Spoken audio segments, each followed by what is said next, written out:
Imagina perderlo todo, tu hogar, tu salud, tu familia.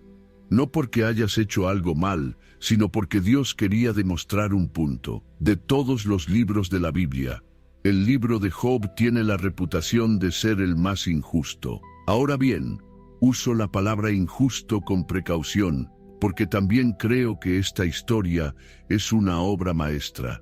Y en este video te voy a mostrar por qué. Así que, siéntate y ponte cómodo mientras te guío a través de la historia completa del libro de Job. Al final, verás por qué creo que se encuentra entre las mayores obras de filosofía jamás escritas. Bienvenido al libro de Job. El libro de Job se encuentra en el Antiguo Testamento de la Biblia y pertenece a un grupo de textos conocidos como la literatura de sabiduría. Estos textos abordan las preguntas más grandes de la vida.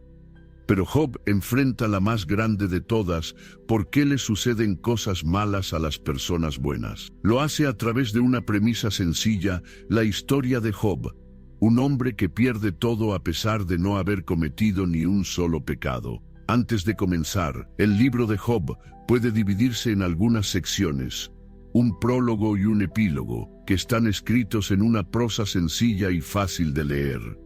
El cuerpo principal del libro es un diálogo entre Job y sus amigos, escrito en una poesía hebrea densa, y luego está el clímax, una serie de discursos divinos en los que Dios mismo se dirige directamente a Job. Lo que hace esto único es que las secciones del libro pueden parecer contradictorias entre sí. Es casi como si hubieran sido escritas por diferentes personas. Muy bien. Vamos a sumergirnos en la historia. Conozcan a Job. Él lo tiene todo. Es fabuloso y rico. Tiene una familia amorosa. Pero lo peor de todo es que también es el tipo más amable que podrías conocer. La Biblia le da el máximo cumplido.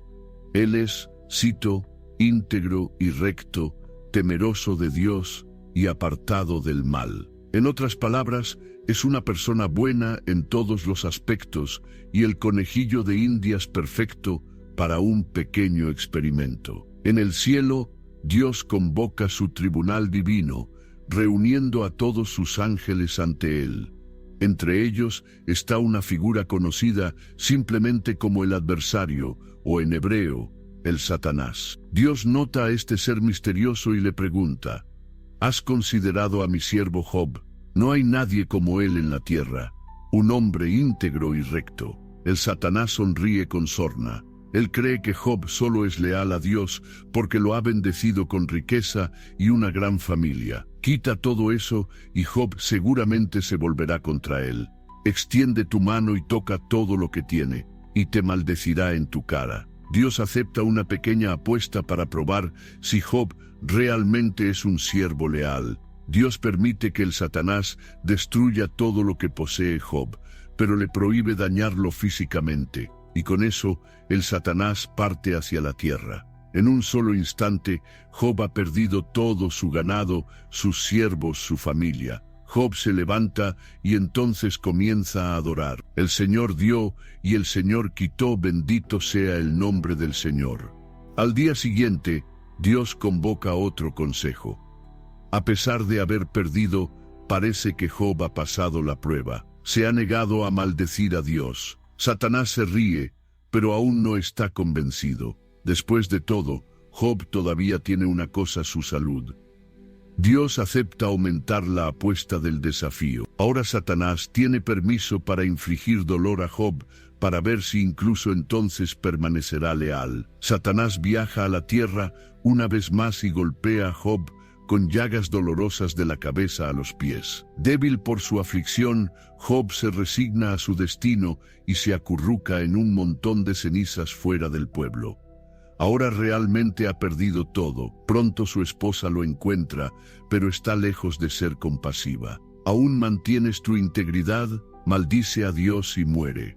A pesar de su agonía, Job se niega, y con eso, Job queda solo, un hombre quebrantado. Todo lo que le queda es su fe en Dios. el mismo Dios que es responsable del sufrimiento de Job. Pasan los días y pronto 3 figuras tropiezan con Job. Han oído hablar del sufrimiento de Job y han venido a consolarlo. Son Elifaz el temanita, Bildad el shuhita y Zofar el naamita. Y se sentaron con él en el suelo 7 días y 7 noches, y nadie le habló palabra, porque vieron que su sufrimiento era muy grande. Ahora entramos en la sección principal del libro. Es una serie de conversaciones entre Job y sus 3 amigos. Aunque si realmente son sus amigos, es algo muy discutible.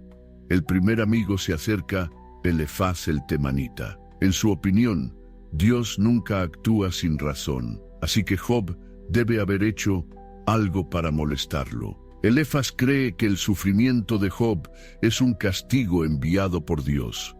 Elifaz habla bien, pero le falta algo importante. Sabemos que Job es completamente inocente. En la primera línea del libro se nos dice que él es irreprochable. Por lo tanto, su sufrimiento no es una especie de castigo divino. Es el resultado de una apuesta entre Dios y Satanás. Job tampoco conoce la verdadera razón detrás de su sufrimiento, pero está seguro de que no ha hecho nada malo. A pesar de esto, al menos está abierto a las explicaciones de sus amigos. En ese momento, el segundo amigo Bildad el shuhita interviene, ansioso por demostrar la culpa de Job.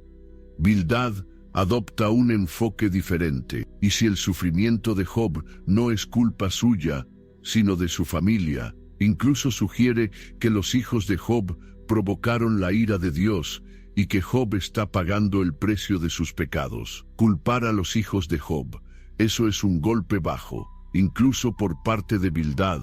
Sabemos que Job es inocente, pero también lo es su familia. Según los versículos iniciales de la historia, Job tenía la costumbre de orar por su familia, haciéndolos puros ante los ojos de Dios. Una vez más, Job protesta su inocencia, suplica a Dios por misericordia, pero no llega ayuda. En su desesperación, Job empieza a sospechar que tal vez Dios lo está tratando injustamente. El tercer amigo, Zofar el naamita, interviene. Todo lo que Job necesita hacer es pedir perdón, aunque no sepa por qué. Con amigos así, ¿quién necesita enemigos? Elifaz, Bildad y Zofar ya han dado su opinión sobre la situación de Job.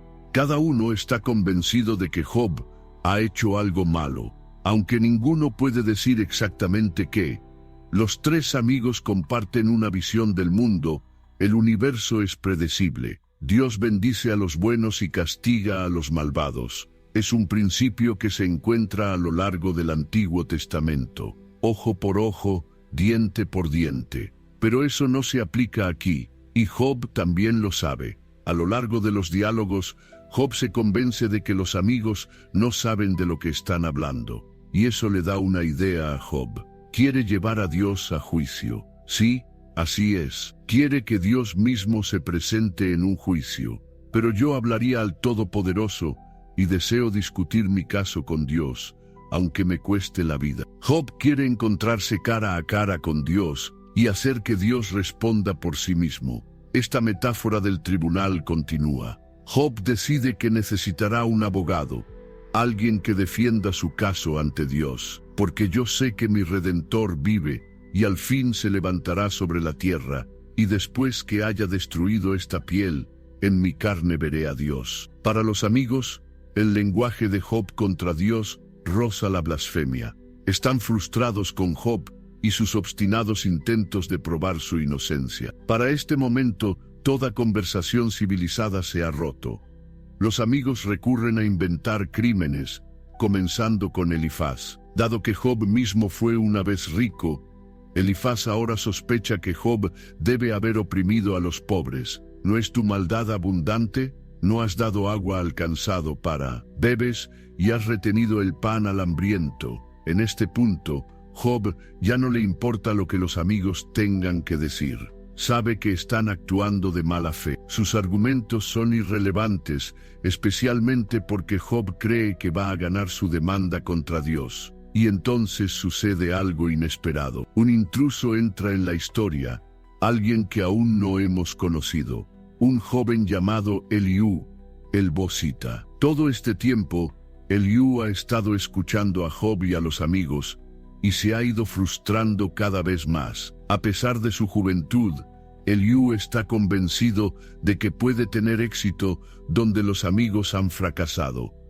Ahora, el joven Eliú tiene un argumento bastante matizado. En su opinión, Job está sufriendo no por algo que haya hecho, sino por algo que podría hacer en el futuro. Según él, Dios ha enviado a Job una advertencia para situarlo en una línea temporal diferente, permitiéndole aprender de sus errores antes de cometerlos. Este personaje de Eliú ha aparecido de la nada. Es casi como si alguien hubiera insertado sus discursos a mitad de la historia. Bueno, eso es en realidad lo que podría haber pasado. Verás, muchos estudiosos creen que Eliú fue añadido más tarde, probablemente por un autor más joven. Después de todo, este personaje no se menciona en ningún otro lugar. Eliú termina reprendiendo a Job por comportarse con tanta arrogancia. Después de todo, está criticando a Dios, el creador de todo. Y hablar imprudentemente así, bueno, puede enfadar a una deidad. De repente, los cielos se oscurecen y comienza a formarse un torbellino. Es Dios y no está contento. ¿Quién es este que oscurece? ¿Aconsejar con palabras sin conocimiento? ¿Quién?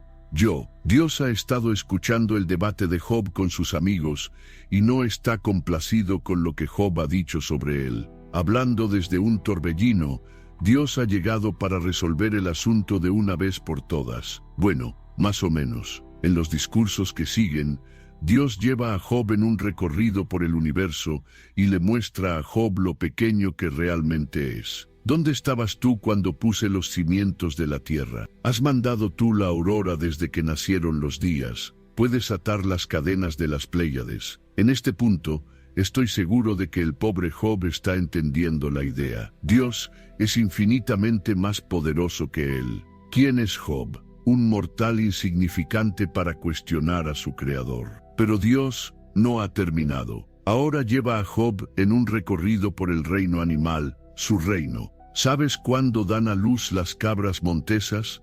Observas el parto de las ciervas. Está dispuesto el buey salvaje a servirte. En este punto, es como si Dios se hubiera convertido en un David Attenborough total.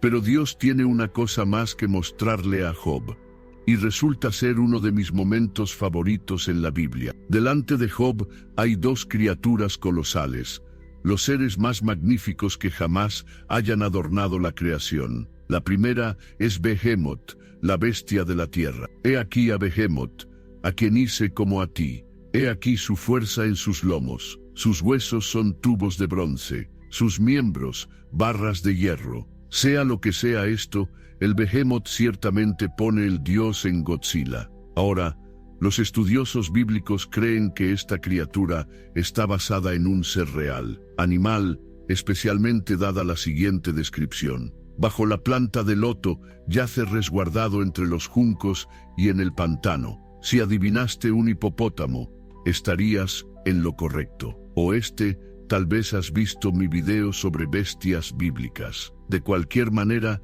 Dios está claramente describiendo un herbívoro masivo de inmensa fuerza, y los detalles coinciden bastante bien con los de un hipopótamo. Pero Dios tiene otra criatura, el Leviatán, la bestia del mar. Es una visión aterradora, y Dios se asegura de que Job lo sepa. ¿Puedes sacar al Leviatán con un anzuelo o presionar su lengua con una cuerda? ¿Puedes poner una soga en su nariz o perforar su mandíbula con un anzuelo? Pon tus manos sobre él. Recuerda la batalla, no lo harás de nuevo. Esta máquina de guerra acuática es la mascota favorita de Dios. Basándose en esta descripción de escamas y dientes afilados, los estudiosos creen que esta criatura podría ser un cocodrilo. Es ciertamente plausible, pero luego las cosas se salen un poco de control. De sus fosas nasales sale humo. Su aliento enciende carbón y una llama sale de su boca. El Leviatán aparece en otros lugares de la Biblia, y puede haber sido un ser mítico establecido en todo el antiguo cercano Oriente. Muchos mitos hablan de una serpiente acuática gigante, derrotada por los dioses al amanecer del tiempo. Esto es parte de un motivo mitológico antiguo, conocido como la batalla primordial o el campo del caos. Pero en el libro de Job, Dios parece perfectamente feliz dejando que el Leviatán sea. Estas dos criaturas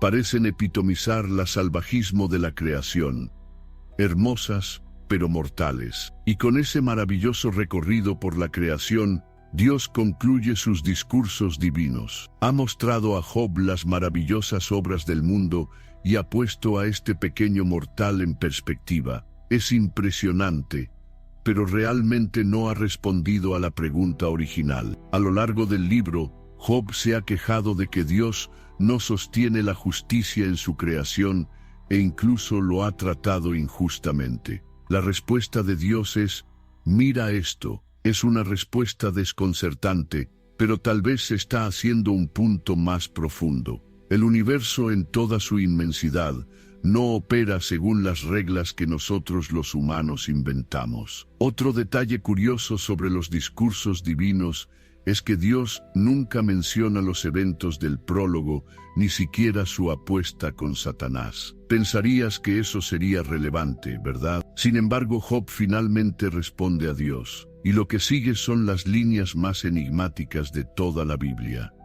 Te había oído de oídas, mas ahora mis ojos te ven. Por tanto me aborrezco y me arrepiento en polvo y ceniza. Job está admitiendo su error y buscando el perdón de Dios. Todo esto plantea un problema serio. Lo he dicho una vez y lo diré de nuevo. Job es inocente. Esa es la premisa del libro. Además, sabemos por qué está sufriendo. Fue Dios jugando a ser Dios. Algunos encuentran esta falta de respuestas frustrante, así como la aparentemente innecesaria disculpa de Job. En cualquier caso, parece que Job ha comprendido el mensaje de Dios.